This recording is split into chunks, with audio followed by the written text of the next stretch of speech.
Pickleball has become such a huge sport here in the Lowcountry, especially on Hilton Head Island. We thought it would be good this summer to maybe kind of tease you into getting involved with pickleball if you're not already, with a lesson or two, like this. We are here with Sarah.Mitten at the Hilton Head Island Rec Center, and Sarah is a championship pickleballer. She teaches. Oh, she's gonna give me. I just had to do that on this one. So, Sarah, you teach lessons, and you have been showing us and through a little series we've been doing about serving and some other techniques. And now we're on another one. What are you sharing today? So today is really exciting. Again, a lot of feedback I get is people always asking, okay, where's the ready position with my paddle? So the lesson we're going to do today is the different paddle positions based on your court position and based on what your opponent is hitting to you. So there are many different paddle positions, but again, it's guaranteed. All of you guys that are dinking really well and then you suddenly get caught with one of these, that's not going to happen anymore. So stay tuned. So I'm asked a lot about where's the ready position on the paddle, and some of the things I see are people are here and their paddle is down, although when they're back here, their paddle is up. Okay, so nothing good is going to happen up here. Okay, the ball's going to go out. So what I talk about is back here, remember we did the third shot drop? As we come in, if you've seen Jaws the movie, dun, dun, dun, dun, dun, the fin is up. But this is why the fin, the paddle is up, okay? So anytime Bob is hitting the ball, okay, and it's down, the trajectory of that ball has to be up. And I see a lot of people that keep the paddle down and then the ball comes up because they just hit the dink, they come up and then they go, oh, like this, okay?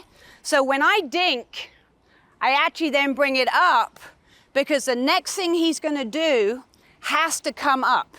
And as Bob starts coming up, say he even takes the ball higher, my paddle's still up. The only time my paddle will drop is if that ball is high to Bob and he's gonna hit down on it, then I will come here. But if I hit just a normal dink and I drop it at his feet down here, and you'll see when I drop it down here, the trajectory then becomes back here. So I'll show you how that plays out in a point. Fin down, I hit the shot. I'm ready now. See where my paddle is? So if he speeds up, he's gonna have to come up.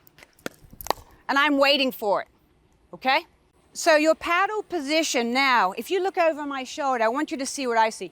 If you have children or pets, you know what it's like to have to keep an eye on them as well as, okay, what's going on at home, what's going on here. So it's kind of awareness, court awareness. So what I want you to be aware of, you're gonna get my line of sight. I want you to see if Bob moves his paddle low, left, or right.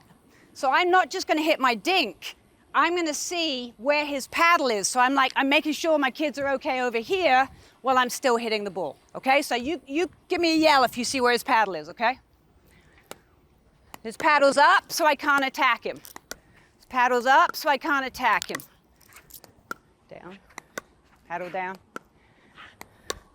Okay, so you saw him drop his paddle. I did too because I hit the dink. I'm up ready to protect myself and for a pop-up, but I saw him in my peripheral vision drop his paddle, so I got him up here. Now look what happens if he moves left or right. So watch what happens now. So again, see if you can see the same awareness that I do. Where's Bob's paddle? I pick my paddle up. Where's he holding it? Okay. Okay, I'm still watching where he's holding it. Okay. He was on the left, so I went to the right. So it's all about, you can be a beginner and still have that awareness. You have children, you're aware of where they are on the beach. Last thing we're gonna cover is tracking, okay? So let's say Paige is hitting to me.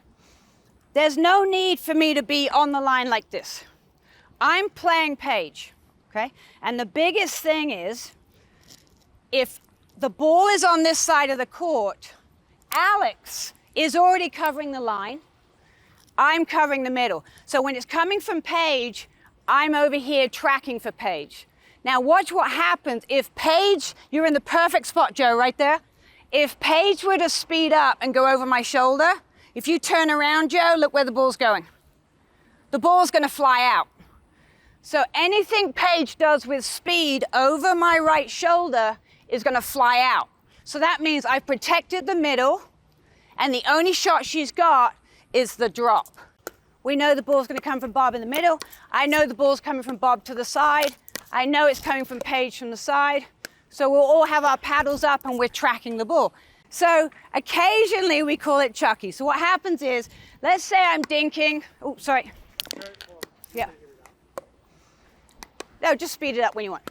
Okay, just when you want. So I'm dinking, and he has no business speeding up when the ball's down to his feet because I'm just waiting. So he kind of went Chucky, the ball's in a defensive position, and all of a sudden his buddy goes, oh, I'm gonna hit it. And you panic. That's what we call Chucky, okay? So if you do that, and the more stress you're under in pickleball, the more you have to be calm and reset the ball. Okay, enjoy your pickleball out there, guys. Stay with us for some more help navigating your summer here in the Lowcountry.